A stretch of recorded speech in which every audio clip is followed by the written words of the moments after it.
Bagi kebanyakan orang, rasa sakit karena jatuh, terluka, dioperasi, dipukul, atau tertusuk benda tajam atau yang lebih buruk lagi, mengalami kecelakaan di jalan adalah situasi di mana kita harus menghadapi rasa sakit. Hanya sedikit dari kita yang berkesempatan untuk merasakan bagaimana rasanya ditembak dengan peluru sungguhan. Meskipun ketika kita masih anak-anak, kita mungkin pernah merasakan sakitnya dilempari batu atau ditembak oleh senapan karet atau peluru plastik. Jadi bagaimana rasanya ditembak? Pernahkah kalian bertanya-tanya bagaimana rasanya peluru menembus tubuh kalian dengan kecepatan yang tinggi? Check this out.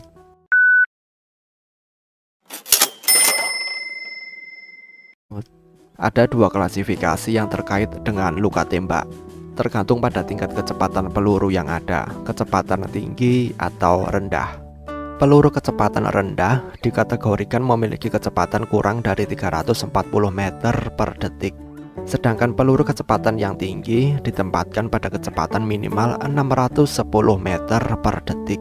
Kedua kategori peluru kecepatan proporsional ini akan menghasilkan berbagai tingkat cedera, tergantung pada jenis peluru dan senapannya. Menurut Gustello Open Fracture Classification yang menempatkan semua luka tembak dalam 5 kategori yang berbeda, yaitu pertama, kedua, 3A, 3B, dan 3C.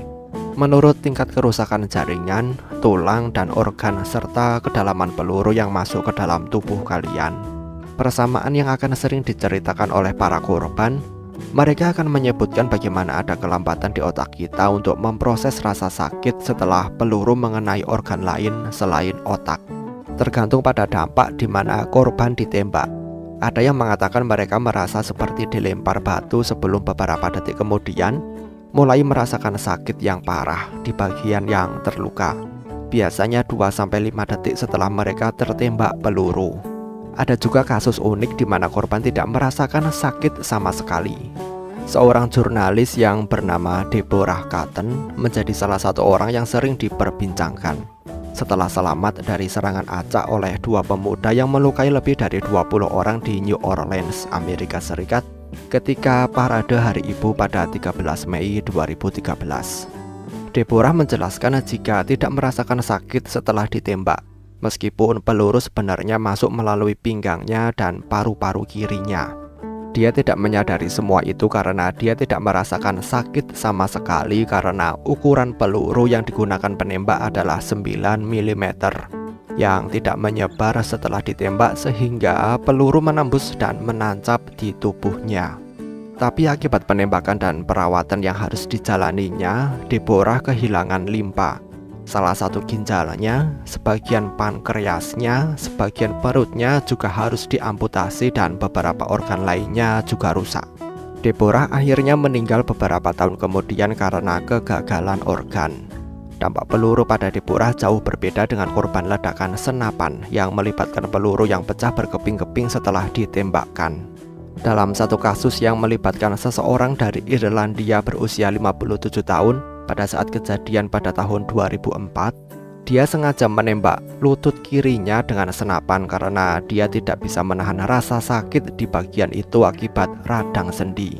Peluru shotgun yang dikategorikan sebagai peluru berkecepatan rendah mengakibatkan seluruh kaki hancur dan sebagian tulang paha dan tibia korban lepas, sehingga seluruh kaki harus diamputasi. Korban lainnya yang bernama Ryan Jarki memiliki kasus yang sama yang tidak sengaja tertembak di kaki dengan senapannya sendiri.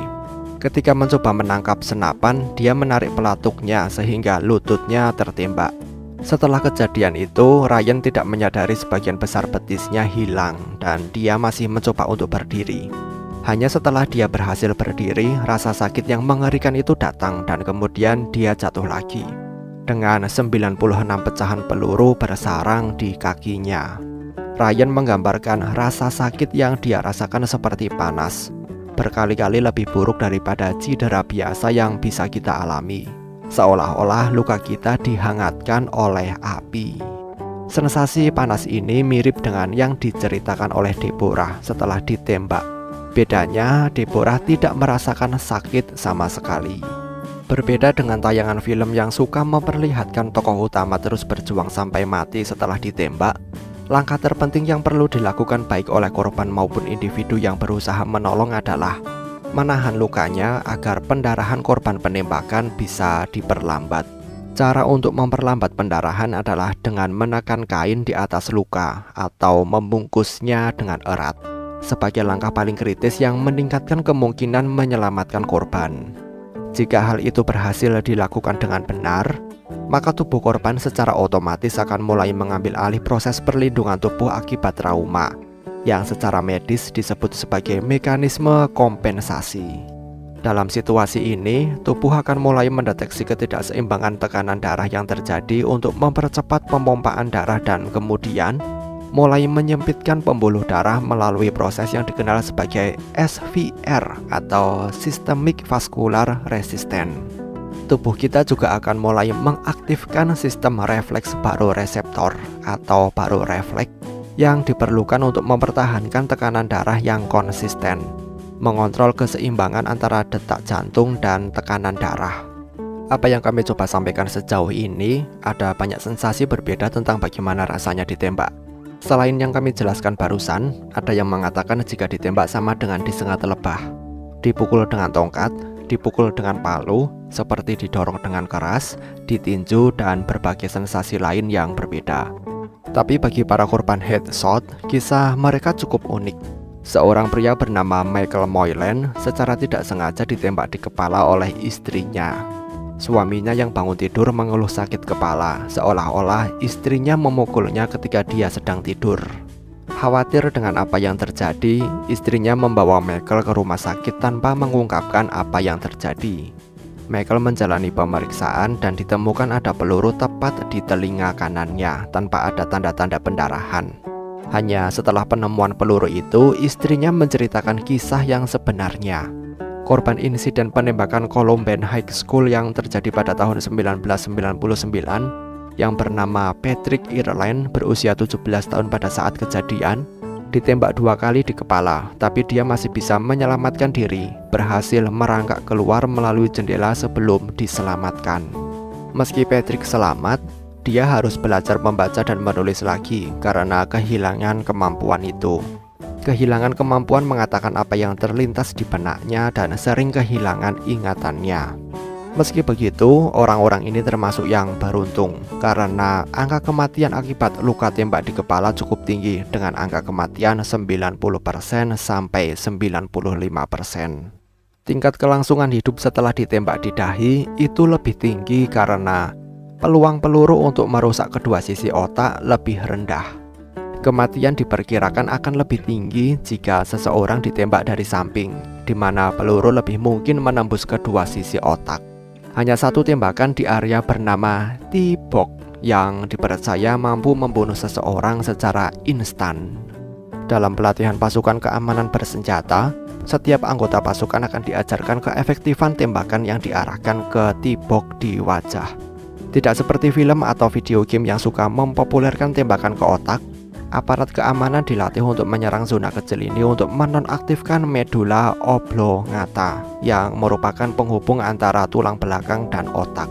Ini karena tembakan langsung ke bagian itu akan menyebabkan penjahat atau pelaku mengalami apa yang disebut kematian instan. Secara instan menghapus peluang mereka untuk bertahan hidup atau melakukan serangan balik. Uniknya, dibandingkan dengan rasa sakit yang dirasakan akibat tembakan ke organ lain, tembakan langsung ke area T-Box memutuskan hubungan antara medula oblongata dengan otak, menyebabkan pelakunya meninggal tanpa rasa sakit sedikit pun. Setidaknya para penjahat bisa bernafas lega jika berhadapan dengan petugas yang ahli dalam seni menembak. Mereka bisa mati tanpa merasakan sakit sedikit pun. Bagaimana menurut kalian? Sampaikan pendapat kalian di kolom komentar. Terima kasih telah menonton video ini dan sampai jumpa di next video.